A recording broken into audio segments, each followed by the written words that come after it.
द्वारा आदम ने हव्वा को बताया था कि परमेश्वर ने इस वृक्ष को के फल को खाने के लिए मना किया था। तो परमेश्वर डायरेक्ट आदम को बताया था कि इस वृक्ष का फल न खाना, लेकिन वो स्त्री को आदम ने बताया।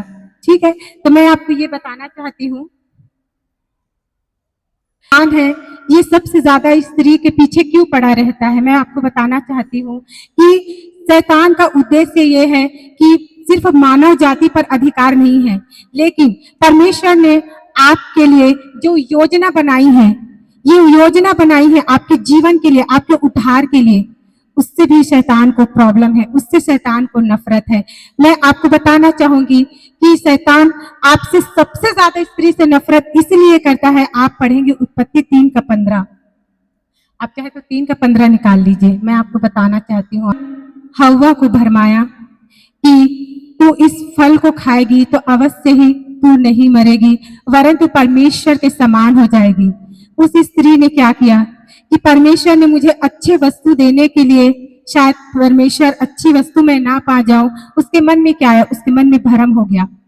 उसके मन में ये हो गया कि परमेश्वर ये सोच रहा होगा कि मैं अच्छी वस्तु से वंचित हो जाऊं, इसीलिए परमेश्वर मुझे इस वृक्ष के फल को खाने के लिए मना कर रहा है।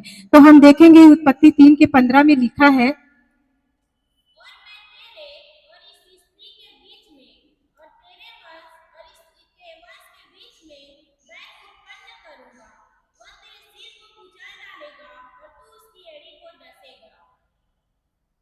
में परमेश्वर ने क्या कहा है, स्त्री का वंश। मैंने बचपन से ये सुना है कि वंश तो पुरुष से चलता है, आप सभी जानते हैं वंश पुरुष से चलता है, लेकिन यहाँ पे परमेश्वर कहता है और मैं तेरे और इस स्त्री के बीच में और तेरे वंश और इसके वंश के बीच में बैर उत्पन्न करूंगा। परमेश्वर का वचन कहता है कि तूने जो इसे भरमाया है, तूने जो इस हव्वा को भरमाया है, तो मैं ये हव्वा के और तेरे बीच में बैर उत्पन्न करूंगा और इसके वंश और उसके वंश के बीच में बैर उत्पन्न करूंगा।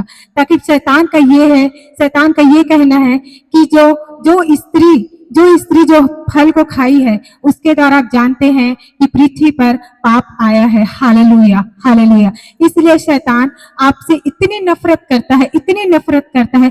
परमेश्वर नहीं चाहते कि आप आराधना करो, वचन पढ़ो, आप गवाही दो।